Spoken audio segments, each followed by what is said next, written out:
sudah ditutup, nggak ada jalan lagi. Itu dia salah satu concern di mana kalau para pasukan dari tim-tim tersebut dibandingkan harus menghadapi sosok dari Harit dan berpikir keras untuk mengcounternya, ada baiknya di ban ya Profesor. Di ban aja udah. Tapi Joy-nya nih masih jadi masalah harusnya. Karena tadi dalam keadaan under aja, My Kids dapat momennya untuk bisa mengambil banyaknya purple buff yang dimiliki sama Setsujin. Iya ya, dan memang sepertinya lumayan licin gitu ketika bermain di tangan Maikens atau Joy-nya sendiri. Dan RRQ sekarang punya kesempatan untuk ngambil Granger kalau misalnya mereka pengen prioritas buat sekarang. Atau di sisi lain ya Suyo ya yang biasanya akan kita lihat sekarang. Iya, Granger dan Obvious dulu. Karena Suyo masih bisa diambil di fase pick yang ketiga. Dan mungkin membuka potensi untuk si manusia ungu Diren. Yang tentunya akan lebih kuat dalam teamfight besar. Ditambah lagi dengan efek dari Dark Wave. Yang tentu bisa sedikit memberikan efek sisi dibandingkan dengan sebelumnya dia menggunakan Cici. Dia dimana tidak memiliki efek sisi kecuali Curtain Call. Moskov Chow diambil. Seperti yang tadi kita mention. Berarti lebih mending lawan Moskovnya dibanding melawan Haritnya. Betul. Tapi kalau Moskovnya ini terbuka, tandanya mereka juga harus pikirkan kembali.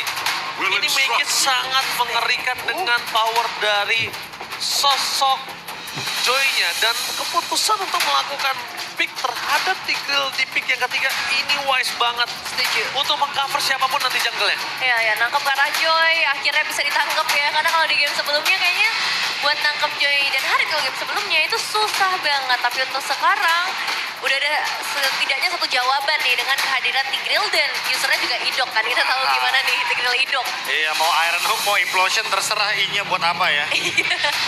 Sama aja, sama-sama powerful banget dan masuk ke bending. Faramis. Faramis bakal ditutup karena seperti yang kita tahu ya. Kalau misalkan di sini posisinya Chow Faramis early-nya powerful banget. Ditambah lagi Tigreal udah pasti bakal ke-deny kalau seandainya Implosion-nya bakal ditutup dengan Netherrealm. Yeah. Suyo juga ditutup karena tidak di-pick buru-buru tadi. Oke. Cuman jadi pertanyaan apakah Valentinanya ini bakal ditutup juga atau justru ingin diamankan nanti sama RQ Hoshi. Dan ternyata mereka lebih prefer untuk memilih ke arah Glue terlebih dahulu, sosok badan ya yang dari tadi emang udah terbukti merepotkan banget. Bisa nge-handle 3 pemain sekaligus dan itu bakal jadi masalah sih. Oke. Tapi untuk menjadikan masalah dengan adanya Glue, tandanya mereka tidak mau lagi bermain dengan adanya utility yang defensif. Ya. Utility kan bisa ofensif dan defensif, Profesor. Ya, setuju. Sekarang mereka ingin coba untuk mengadu ke arah utility yang ofensif mungkin. Yang ofensif ya. Aku merasa kalau misalkan di sini pick-nya tertuju kepada Setsujin. Oke, ternyata last pick Setsujinnya. Dikasih bebas. Opsinya pun masih banyak. Ada Hanzo. Setsujin dengan Hanzo. Wow. Apakah kita akan lihat hal tersebut, Nevin? Bisa jadi sih sejujurnya ya untuk melihat Setsujin. Hanzo, apalagi ya secara tim RQ juga udah pernah kan ngebawain Hanzo. Jadi Iya, tapi harusnya emang hero power dari Hazel kan masalahnya. iya. Tapi ya untuk pemain lainnya mereka udah Udah tahu lah, pengalaman ya, gitu udah untuk setupnya udah tahu gimana handle-nya. caranya. Tapi kalau melihat kondisi sampai sekarang ini, pakai Hanzo bukannya aku tidak setuju ya. Tapi mereka harus ada yang combine sama sosok dari Tigreal ini. Percuma juga kalau Tigrealnya digunakan tanpa ada following up damage. Sedangkan Valentina ini buat tipikal seperti itu. Dan kalau Wow. Lucas gue setuju. Itu dia. Lucas. Mereka butuh ada yang combine sama Tigrealnya. Wah, ternyata ini pick Valentinanya bukan cuma untuk ngedinai gerakan dari Tigrealnya biar nggak di-copy, tapi Lucas. ternyata ngedinai Lucas juga. Sehingga pick Valentina menurutku di sini poin penting banget. Malah jangan sampai Valentinanya nggak kepake nih sama RRQ. Ya, harus bisa dimaksimalkan dengan baik. Tapi di sisi lain Hilda nih, yang dari tadi sepertinya ditutup terusan akhirnya bisa keluar di tangan Kickfam. Tapi untuk hasilnya, itu akan kita lihat sebentar lagi di game yang ketiga. Oke, Nevin. Masih menuju ke Gigfam. RRQ. Profesor sepertinya juga menuju ke arah RRQ. Karena Lucas menjadi jungle-nya. Dan ini dia. One last chance. Siapakah yang akan jadi Kingslayer? Atau Kingslayer? Tapi ada angkat tangan sepertinya. Akankah ada sedikit pause? Tuh, nggak jadi hype. Sabar. Malu tuh kalau FPL-nya mana tepuk tangan. tangannya, terus dipaus. Nggak jadi. Nggak jadi. Terprediksi gitu ya. Iyalah, itu alasan kenapa gue harus tengok ke belakang, Bos. Oh iya, lihat. Ada yang angkat tangan kita tahu. Tapi ya secara drafting ya tadi sempat ditanya sama Bang Oji kalau aku lebih ke arah mana ya. Arki Hoshi dengan ngelihat mereka sepertinya kali ini bermain dengan hero-hero yang cukup nyaman secara individual. Untuk Granger dari Toy-nya, terus kita ngeliat Idok dari Tigreal-nya. Secara team fight ini solid banget sih Bang. Tapi kalau Oke. misalnya buat teman-teman dari Kick, Hmm? aku masih lebih ke penasaran gameplaynya sebenarnya seperti apa gitu yang ingin mereka mainkan. Kalau dari Kick ini sepertinya dia udah siapin untuk high ground pertama. Terus 4 orang ini udah siap untuk team fight. Kadera masih gue ngelihat potensial dia harus menjadi split push. Oh. Masih. Kenapa? Iya ya. Karena dengan hanya 4 orang ini damage mereka sebenarnya cukup. Tapi kalau misalnya berlima akan lebih maksimal. Apalagi ada DPS di sana.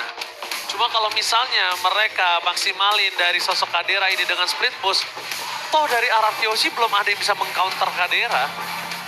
Belum ada yang bisa untuk catch up terhadap split pushnya. Rotasinya pun masih terlalu jauh. Dan kalau ngomongin Dairon dengan Poveusnya, ini juga bisa untuk di take down sama Kadera solo kill. Dairon ya dengan Poveus-nya. Ini menarik sih ya untuk ngelihat Poveus yang kali ini bakal berhadapan dengan banyaknya efek dash. Tapi di satu sisi untuk Poveus sendiri kan berarti dia bakal ada di sekitar area team fight yang ngebuat dia gak bener-bener jadi badan. Itu sih yang nanti mungkin jadi pertanyaan apakah Artyoshi akan cukup strong dengan ngebawa Tigreal aja di area tengah-tengah pertempuran sebagai penerima damage. Nah kalau menurut Profesor, apakah kalau saya tadi punya statement kalau Kadera ini tetap akan menjadi power split push nanti dan mereka cukup aja dengan power 4 team fight 4 orang ini untuk team fight. Aku lebih setuju poin dari Ranger masih kayak Moskovnya udah pasti akan ditugaskan untuk split push ya.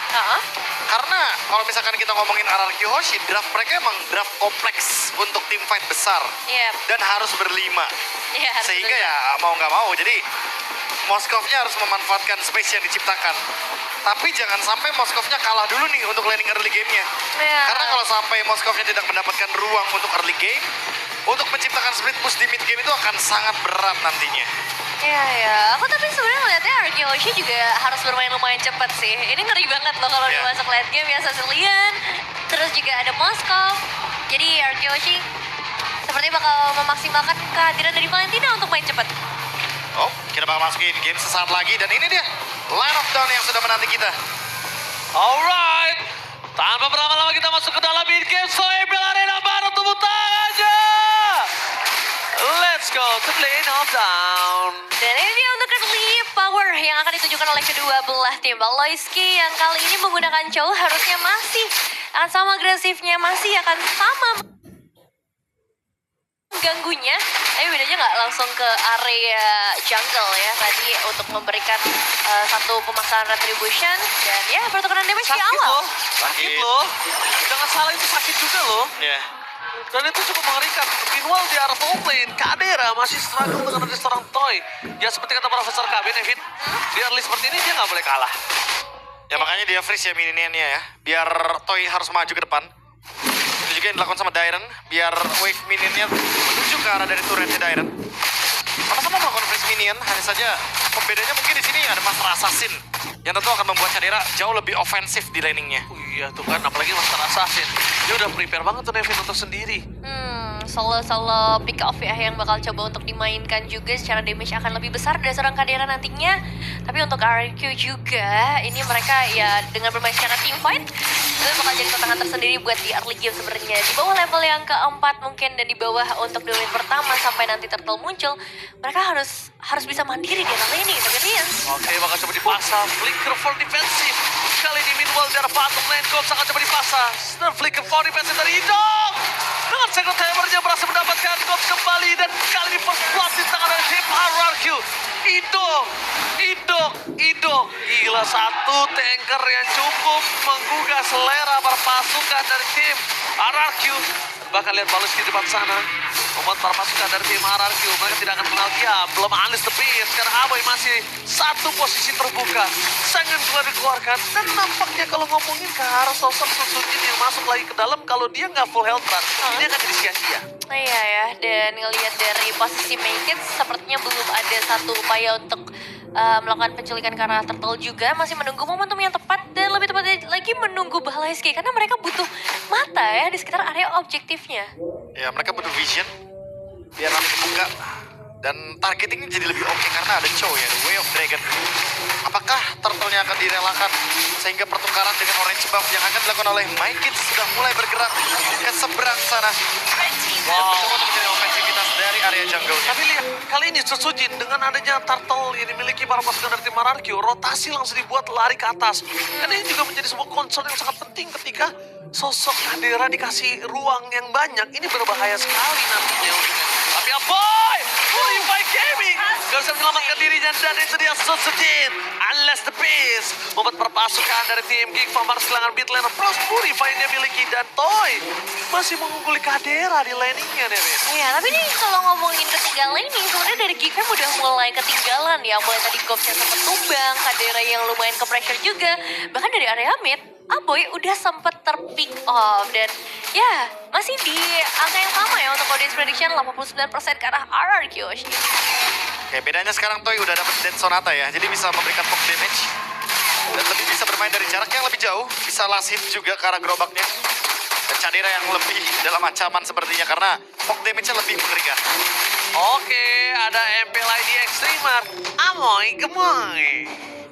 Kenapa ya kalau Bang Aci yang ngomong kayak nggak cocok. Terima kasih loh. Halo Kak Amoy. Halo.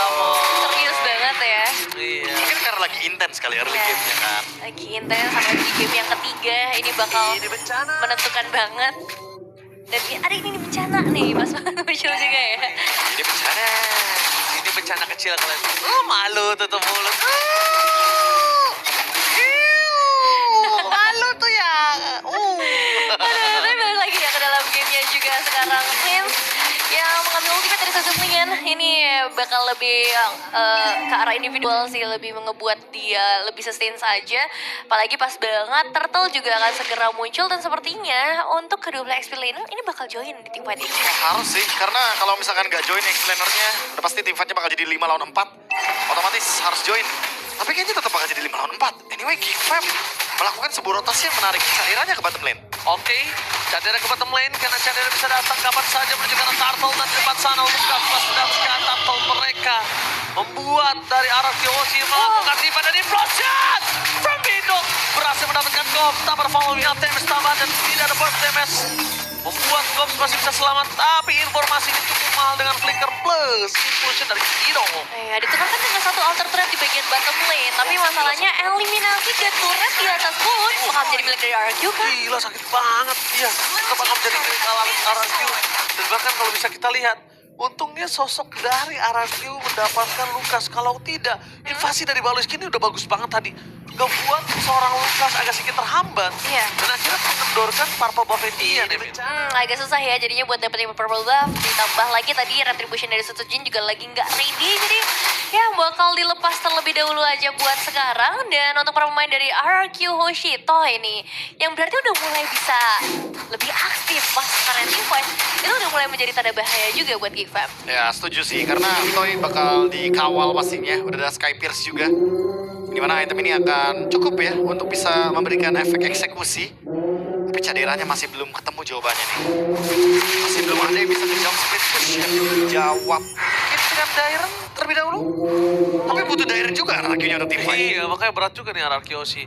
Kalau dimainkan oleh Kadera, Harus main 3-2 berarti. kalau mainnya 3-2 agak kurang, tapi lihat duel Dragon dikeluarkan begitu saja begitu seorang Gops, fight time diberikan, dan Susujin masih mau lebih, dan lihat Unleash the Beast berhasil melakukan sama point kill, karena Gops tidak ada lagi jalan untuk pulang. Satu Spear of Destruction tidak berhasil macam siapapun. Meanwhile, Sangat Cloud, Aboy! Solo kill from Bridge! Bahkan Balaiski bisa untuk menutup jalan dari seorang Rincia, tapi setidaknya dengan 2 poin kill udah cukup mahal. Walaupun harus ditukar dengan turret juga di arah bottom lane. Wah. Tetep ya nggak berhenti Cadiranya bro. Ya ini dia, pemanfaatan ruang ya. Karena mau nggak mau, kalau misalkan caderanya join teamfight sekarang, dia belum cukup itemnya. Gak mampu, belum mampu. Belum mampu dan fokus. Implosion telah dikeluarkan ke depan sana kah? Mundur ke belakang mendapatkan satu counter Mekin. Tapi volume damage masih sedikit kurang membuat terpasukan dari tim RRQ. Hanya mendapatkan Cops. Tidak mendapatkan Mikis, tidak mendapatkan Baloyski. Dan fokus menuju ke arah turtle yang ketiga untuk perfect turtle tim RRQ. Sekalipun perfect, lihat goldnya masih terkejar dengan sangat intens. Ya, ini nggak ada perbedaan yang signifikan antara kedua belah tim. Paling dengan adanya 3 turtle yang dimiliki oleh Arkeologi, perfect objective turtle, ternyata ini nggak cukup juga ya untuk membuat mereka lebih unggul dari arah ekonominya. Pertukaran inner turret di top lane sepertinya belum bisa dilakukan. Tapi untuk saat ini dengan kehadiran Toy ya tuker dengan purple buff. Jadi tetap rugi ya bisa dibilang buat Arkeologi. Lihat di sana Dairen benar-benar bisa mengacak-acak. Tapi lihat di bottom lane, one by one situation antara sosok Sor, Moskov dan Rins. Dan para pasukan dari tim RRQ. Mereka coba untuk one by one situation, gagal. Loncat informasi telah didapatkan. Spear of Destruction yang berhasil membuat Kadera selamat. Dengan satu buah batu loncatan terhadap seorang Dairen. Kadera selamatkan dirinya dari ancaman tim RRQ. Wah, dan bisa-bisa dia tembusnya yang paling luar ya dari... Yang paling jauh. Iya, sekian banyak player dan yang paling dekat ke arah teman-temannya juga. Jadi cover bisa langsung muncul kalaupun tadi dipaksa oleh RRQ Hoshi. Itu kalau dipaksa malah jadi teamfight yang takutnya dirugikan ya. Karena Maykit sudah siap untuk nge-backup. Dan kebetulan Moskovnya juga udah punya damage pelan-pelan. Tapi balik lagi dalam 40 detik ke depan harusnya lebih berhati-hati untuk caderanya karena dia belum ready dengan Spear of Destruction-nya. Tapi mungkin untuk next team fight malahan rotasi cadera akan menuju ke top lane. Karena Lord-nya ada di bawah. Yep. Dan split push di bawah otomatis akan malah mendekati member RRQ yang akan menguasai arena dari Lord-nya. Oke, yang kita perhatikan adalah Aboy nih. Aboy dari tadi belum punya ruang nih, Fit. Iya, susah ya untuk bisa ngedapetin space-nya. Mengingat ya untuk bagian depannya hanya mengandalkan nanti ke arah Gops atau dengan Hilda-nya sendiri. Tapi untuk sejauh ini ya boy, 2 kali tumbang karena Rins agak personal ya. Dari tadi dive in langsung ke arah boy. Gak peduli apa yang terjadi, Spear of Destruction secepat ini. Oke, tapi lihat Kadera berhasil ditangkap oleh perpasukan dari tim RRQ. Meanwhile di bawah top lane, Boy masih selamat. Perpasukan dari tim King Cobra kehilangan Mekin, kehilangan Kadera, kehilangan Baloyski, dan bahkan nampaknya Lord akan dikasih ke RRQ tanpa ada sedikit gangguan apapun. Satu momentum yang akhirnya ngebuat dari RRQ Hoshi bisa ngedapetin keuntungan yang jauh lebih besar. Dapetin 3 pemain, dapetin juga karena Lord-nya, dan pastinya akan ada tambahan turret-turret yang bisa di-secure nantinya oleh RRQ Hoshi. Wah, aku cukup terkejut loh. Awalnya aku kira ya dia bakal farming di top lane lepasin Iya? Lord-nya. Itu yang biasa dilakukan sama Geek Fam. Tapi ternyata mereka mau kontes team fight. Mereka ingin menghentikan farming dari Toy. Mereka sadar dari game pertama Toy ini benar-benar merepotkan. Yes. Tapi ya satu buah chance yang cukup ekstrim gagal didapatkan oleh Geek Farm. Tapi para pasukan dari tim RRQ mereka udah mengungguli dari 3.800 gold yang sudah melambung jauh. Dan perbedaan kali ini kasusnya adalah Harit dan Moskov. Masih butuh item dan bahkan Riz. Well Dragon di following up begitu saja dan bahkan lihat satu buat Terrify tidak berhasil melawan dan Mekin. Satu buah point kill ditambah dengan berhasil dan dia bisa diberikan Sujin. Digojek kiri kanan depan belakang dan nampaknya udah cukup sampai di situ saja. Ya, tapi nice move ya tentang buying time yang berhasil dilakukan oleh Mekin, menghindari satu sergapan yang dilakukan oleh seorang Rin. Setup yang begitu lama akhirnya sia-sia. Tapi sekarang masalah selanjutnya adalah Lord-nya udah mulai masuk. Oke, Lord udah mulai masuk, tapi pasif turret masih ada, jadi tidak terlalu worth it. Baloyski terdeteksi di depan sana, permasukan dari tim RRQ dan langsung mundur ke belakang hidung. Implosion-nya dikeluarkan dan satu Atatata dan Sonata menutup seorang Baloyski. Sky Miser makin menaikkan damage yang diberikan dari seorang Toy. Gops kembali lagi bisa memberikan impact kali ini. Sedikit keganggu, tidak distraction saja. That's it sampai di situ. Iya ya, dan gak ada informasi ya tadi ini untuk Kadera sendiri hampir. Almost is never enough. So close dan bahkan lihat member RRQ sekarang udah belajar dari Spear of Destruction tadi ya. Iya. Mereka malah berkumpul di satu titik yang dimana mereka nggak bakal ketemu Iya. sama SOD-nya. Sekalipun SOD-nya ketemu, wow. Wah, hampir 4 sih. Itu bakal jadi mimpi buruk Yes. untuk Caderanya. Ya, malah jauh lebih berat ya ketika SOD-nya connect nanti. Itu malah jadi tekanan buat Geek Fam atau bahkan Bumerang. Dan sekarang Mekis diganggu lagi. Purple Buff masih bisa di-secure memang. Gila sakit banget damage dari Mekis itu. Ke atas, bro. Dan bahkan kalau bisa kita lihat dengan dari sosok seorang Dairon yang sudah pakai Athena aja, Iya. itu meledaknya masih sakit loh Nevin. Iya. Itu mengerikan banget memang secara output damage yang bisa di-deliver sama Geek Fam. Tapi aku penasaran banget ya untuk Lord selanjutnya ya. Apakah dari Arkeology akhirnya bisa nge-secure lagi untuk Lord yang kedua atau Geek Fam bisa mainin lane jauh? Kalau tadi kasusnya seperti tadi Nevin ya, Hah? mereka kehilangan 3. Ini kayaknya nggak baik deh, karena di atas menit 12, 1, damage turret udah di defensing Ya, jauh winning conditionnya udah beda juga ya. Winning conditionnya beda, detikannya juga beda Nevin. Iya. Asalkan gak dipaksa teamfight sebelum Lordnya mulai ya. Karena kalau tadi kan di Lord sebelumnya seperti itu ya. Iya. Mereka mulai duluan tanpa adanya Lord. Tapi kalau sekarang objektifnya ke arah Lord, mungkin bakal ada sedikit privilege buat Geek Fam dengan inner turret. Bagian bottom lane yang udah jauh banget. Nah, aku setuju sih. Kalau misalkan ngebiarin RRQ yang start Lordnya duluan, itu kayak nggak masalah. Yang penting nanti SOD-nya bisa connect kok. Dan jangan lupa untuk clear bottom lane terlebih dahulu, karena Mongkok powernya di push. Tapi ini bakal di-start dengan sangat amat cepat ya. Udah mulai menipis dari arah Lordnya. Oke, Spirit of Direction yang kena. Dua kali ke depan karena tidak bisa di point. Termasuk ada di mana dengan pergerakan Kadera. Untuk take down. Killing speed dari seorang top. Membuat mendapatkan dari tim Geek Fam. Mereka kehilangan 3 pemain dan menuju ke arah poin yang kedua. Looking for wipeout. Mekis, the one last man standing. Mekis, can you do it and wipeout? Ini bencana. Lihat betapa kerasnya RRQ berhasil meluluaskan Geek Fam dan RRQ memastikan dominasi dari Geek Slayer.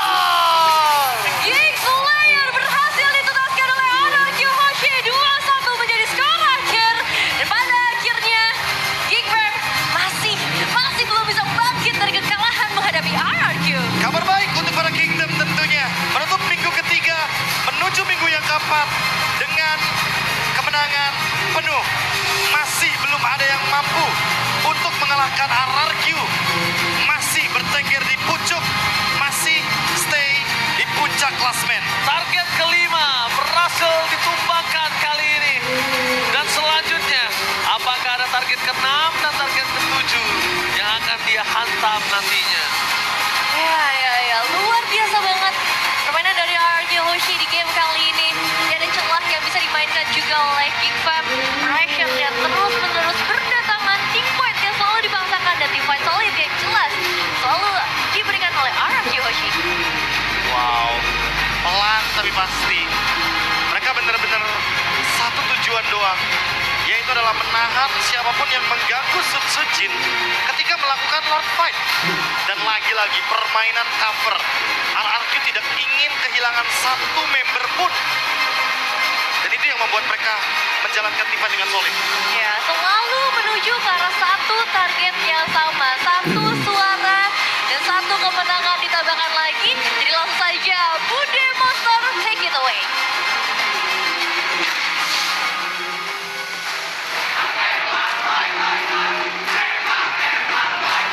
The Geek Slayer is here! RRQ! Mereka berhasil mendapatkan kemenangan untuk menutup minggu yang ketiga. Ditambah win streak masih terus berlangsung. Tapi ada Sun Sujin di sini. Tadi kayaknya di interview jawabnya dipersiapkan untuk EVOS. Tapi hari ini kamu muncul. Apakah dipersiapkan untuk melawan Cadera atau bagaimana Sun Sujin? Tadi ini hanya kebelet pengen main sih tadi. Langsung gas aja. Ya, Kenapa nih? Ngelihat Geek Fam kah ada yang membuat kamu bangkit semangat juangmu? ya pengen pertahanin win streak lawan Geek aja sih tadi. Melawan Geek. Dan kita pasti penasaran banget ya dari tim Geek Fam. Kita melihat 2-1 game yang sangat close game. Kalau dari Sujin sendiri, bagaimana sih kamu melihat match ini? Ya seru sih, tadi bisa 2-0 cuman banyak mistake aja tadi. Banyak mistake di game kedua kita ngelihat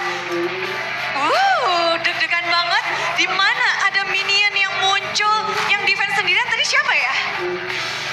Rins bukan ya? Yang defense sendirian di game kedua. Rins kasih tahu gimana kamu berusaha untuk mendefense di game yang kedua. Apa yang kamu pikirkan pada saat game kedua kamu defense sendirian dan itu gagal? Sebelum turret hancur mungkin belum kalah. Gua masih percaya lah, cuman udah nggak bisa. Mindset yang dipegang sendirian di base dan berhadapan dengan banyaknya minion. Berhadapan dengan banyaknya minion dari Rin sendiri ketika hal itu terjadi. Gimana tuh komunikasi dengan teman-teman yang lain? Dan nggak komunikasi, cuman banyak yang berdoa aja. Dan sendirian loh tadi, bener-bener sendirian. Ya, Oh, udah biasa katanya ya. Udah biasa mandiri ya Rins ya. nggak biasa. Oh, nggak biasa guys. Harus bareng-bareng dong. Tapi melihat dari banyak sekali momen-momen yang menarik di game yang bisa dibilang game kedua ini benar-benar katanya bisa 2-0. Tapi apa yang membuat game ini menjadi game ketiga? Apa yang membuat kalian kesulitan? Siapa nih?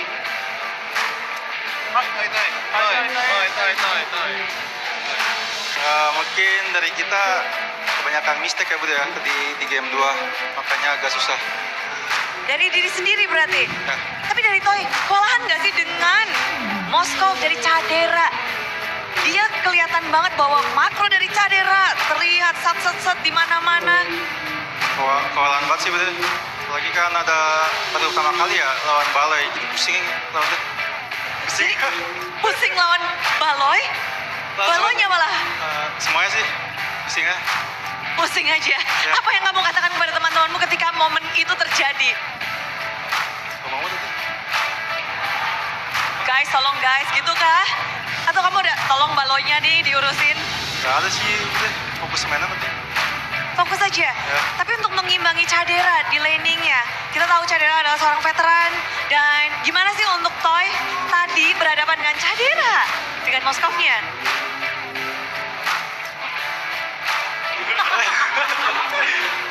Cadera ya. Sih gue lihat jago banget sih Bud ya tadi di running pass-nya. Kalau dibandingin gue sama dia sih lebih jago dia kayaknya. Masa. Coba kasih tahu. Cadera berapa, Toy berapa? 10. Cadera 10. Toy? Naik dikit lah 2. Loh. 10 sama 2 gimana? 2. Oh, waktu itu saat sekarang 2. Naik sedikit. Ini yang lainnya pada ketawa nih. Masa kan menilai dirimu 2? Yakin? Kayaknya 2 itu. 12 kalau kata Kingdom. Udah 2 aja. Udah 2 aja. Berarti di sini Toy ngasih tahu kalau ini bukan Toy yang maksimal. Ini Toy masih baru level 2. Masih bisa berkembang. Masih bisa berkembang berarti dong? Mungkin. Mungkin, oke. Tapi kita nantikan ya bagaimana nanti Toy berkembang. Mungkin sampai kalau Cadera 10, Toy 2, mungkin bakal naik-naik lagi. Dan dari Idok, katanya Balo yang menjadi masalah. Idok berpikiran hal yang sama atau tidak? Geek Fam, apa yang membuat kalian sampai kewalahan dan gamenya benar-benar close game? Siapa yang bikin masalah nih di Geek Fam? Ya Baloy sama si Gobs. Baloy dan Gobs. Tadi Baloy gimana tuh? Boleh dikasih tahu nggak? Ya Baloy masih main kayak biasa juga, rusuh-rusuh gitu. Tapi si Toy baru pertama lawan Baloy, makanya pusing deh. Itu dia, pusing. Gimana tadi? Tapi dengan adanya kawan-kawan yang berusaha untuk menenangkan, atau apa yang kalian lakukan kepada Toy biar Toy nggak pusing tuh game kedua, game ketiga selanjutnya? Ya game terakhir juga digendong Mujin aja. Ujin sama Ngeno handal. Tapi ngelihat dari terus-menerus kita melihat bahwa tren positif terus didatangkan oleh tim RRQ. Kemenangan mereka dapatkan dan Kickslayer sesuai yang Susujin bilang. Dan ngelihat tren positif sudah sampai minggu ketiga, minggu keempat juga akan menjadi tantangan nih buat tim RRQ. Karena lawannya adalah yang ada di top 2, ada EVOS. Derby Classic sudah di depan mata. Susujin, kamu udah siap di minggu ini bahkan untuk EVOS. Mantanmu ada di sana. Albert ada di sana, mantan dari RRQ. Ini permantanan panjang banget ya. Tapi apa sih, kamu sampai bisa bilang, aku udah siap nih untuk melawan EVOS, udah dipersiapkan untuk melawan EVOS. Ada apa nih di Derby Classic?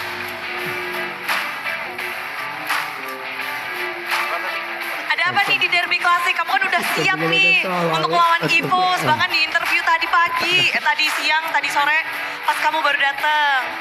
Kamu udah nungguin banget nih lawan EVOS. Kenapa nih? Karena pengen ketemu ini aja teman-teman lama. Teman-teman lama. Ya. Oke, mungkin ada yang mau ingin kamu sampaikan kepada teman lamamu itu? Kasih game yang seru aja nanti. Kasih game yang seru aja. Bukan hanya Sesujin yang ketemu mantan, tapi di Red Diamond kamu tuh akan ketemu. Ada mantanmu yang berpindah, sekarang harus jadi lawan. Dan sekarang dulu satu rumah, sekarang ada di satu Derby Classic. Siapa yo? Ingat nggak? Sendal. King Sendal ada di sana. King Sendal akan menjadi lawanmu. Swilo akan menjadi lawanmu. Apa nih yang kamu harapkan sekarang menjadi lawan di Derby Classic? Jangan curi sendal gua. Jangan curi sendalnya ya. Tapi FIFA Roar diharapkan oleh sendal kita, sendal Swilo, oleh Swilo, dia mengharapkan FIFA Roar. Kamu mengharapkan apa nih? Apa tanggapan? Mengharapkan Roar FIFA. Wuhu, Roar FIFA. Tapi Bude penasaran, sampai minggu yang ketiga belum ada yang bisa memecahkan win streak kalian. Alhamdulillah. Alhamdulillah. Tapi kalian benar-benar bisakah mempertahankan ini terus? Insya Allah Bude, kita ngasih yang terbaik ayat di setiap match. Memberikan yang terbaik di setiap matchnya. Tapi sampai minggu ketiga ini terlihat minggu ketiga yang pada akhirnya game kalian pecah. Ada 2 game yang setelah pecah di tiap matchnya. Apa ini? Apa? Ya mungkin itu teguran juga buat kita kan, biar kita nggak leha-leha. Jadi kita bakal try terus lah. Gitu. Kekalahan menjadi motivasi dan menjadi lebih try hard. Tapi kita akan break untuk 3 minggu. Kita akan berpisah sejenak. Mungkin dari tim RRQ ingin menyampaikan sesuatu kepada Kingdom.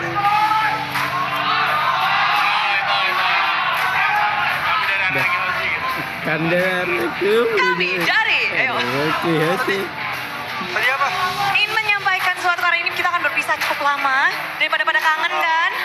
Kalau dari kita sih minal aidin wal faizin ya. Nah, lagi apa ini? Ya makasih juga buat datang dan dukung kita di sini. Tuh aja nangis. Tidak. Udah itu aja. Udah itu aja. Tapi Rins pengen denger dong pakai bahasa Aceh gitu untuk khususnya nih yang di Aceh. Pakai bahasa Aceh. Bersama Idok juga boleh berdua mengucapkan mungkin untuk Masa ada. Sama aja sih bahasa Arab juga. Minal aidin. Ini lagi. tambahin Rins. Kami dari Arkeosi mengucapkan minal aidin wal faizin, mohon maaf lahir dan batin. Oke, dan kita akan berjumpa lagi di minggu yang keempat. Sekali lagi kita rayakan bagaimana RRQ masih di pucuk, masih kedinginan. Inilah dia, tim RRQ Hosin.